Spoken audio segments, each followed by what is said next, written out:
and British outrage. John Bull here, spirit of the British Empire. I am going to have to debate my youngest and most quarrelsome son, Uncle Sam, on several points. First of all, diplomacy is what I stand for. Queen Victoria declared us a neutral country in May 1861. Her declaration of neutrality was meant neither as an affront to the North, nor as an augury of aid to the South. It is you Americans who fly in the face of diplomacy. Your Minister to Britain, Charles Francis Adams, lamented what he called a precipitous recognition of belligerence to the South. He feared that our next step might be formal recognition of the Confederacy. In reality, the actions of your arrogant Captain Wilkes in stopping and searching our neutral ship Trent undermined the diplomacy already in place. Wilkes's act greatly offends our national honor. The entire Trent affair elicits such a burst of feeling. The people are frantic with rage, and with a country poor. I fear 999 men out of 1,000 would declare for immediate war. Our war secretary said that even if Wilkes's act was not expressly ordered by his government, we would not be satisfied with anything short of the surrender of the persons removed by force from a ship bearing our flag.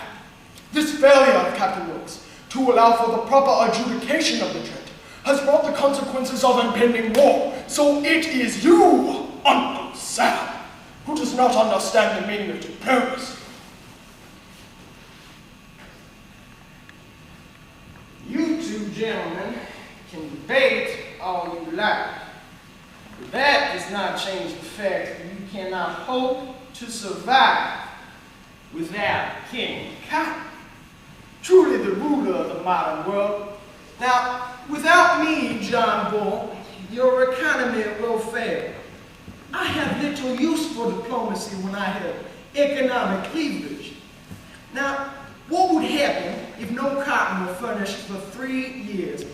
England, you will topple headlong and carry the whole civilized world with you. No, you dare not make war on cotton. No power on earth dares make war upon it. Cotton is king. The Charleston Mercury declares that the siege of our commissioners from the deck of the Trent will create an immense impulse in support of the Confederate cause in Great Britain. Let the British government construe the laws of nations as it pleases. With respect to this act, the people of England will feel that it is a moral outrage, a national insult and indignity. Our commissioner's errand was an errand of peace and goodwill towards the people of England.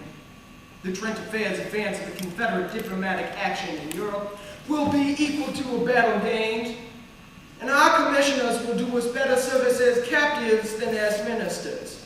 So as you can see, nations tend to be more diplomatic when cotton is involved. Yes, we are faced with internal upheaval, but you British have always been divisive. Your declaration of neutrality was nothing but a calculated, underhanded move that gives legitimacy to a malfeasant confederacy. It is a short step between a declaration of neutrality and formal recognition of the Confederacy. Now, you are deploying along our border with Canada. John Bull, if you so much as look in the general direction of King Cotton, it will mean war. So, collect yourself. Let us not talk of war. Neither my people nor I desire war.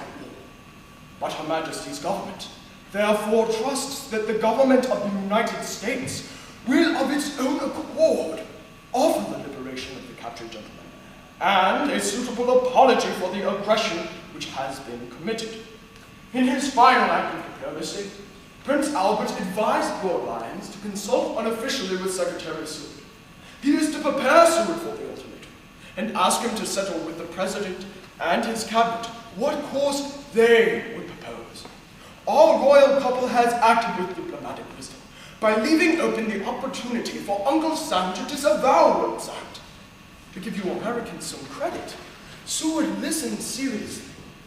Lyons recognized Seward as a force for peace in the cabinet and avoided all menace, while he let them know that we were in earnest. On December 28th, 1861, Mr. Seward released the American response. The commissioners will be cheerfully liberated. We draw a long breath and are thankful that we have come out of this trial with our honor safe and no blood spilled. Great Britain is not obliged to conquer. The Trent affair has been a great victory for British diplomacy. Diplomacy is not something that can be achieved by one nation alone. John Bull. There's a necessity for cooperation and compromise from all parties. 150 years have now passed since the Trent affair. Through diplomacy, Lincoln had achieved his most important objective in averting a second war. The successful diplomacy between Secretary Seward and Lord Lyons actually improved Anglo-American relations. In the meantime, the South's long-cherished hopes for English intervention were not fulfilled. At no other time during the Civil War was England provoked to the point of preparing for war against us. With the British threat eliminated, Lincoln could now concentrate on one war at a time. His efforts were now focused on a war for the preservation of the United States of America. As a consequence of the Trent affair, the United States and Great Britain developed a mutual understanding and growing collaboration, which led up to the Practical Alliance of 1917 and 18, and the Outright Alliance, which began in 1941. If not for this alliance, it would have been vastly more difficult to defeat the Central Powers in the First World War and strike down Nazi tyranny in the Second World War. Without the successful diplomacy between the United States and Great Britain, those 4 million souls held in bondage in the Confederate States would not have been freed. And democracy would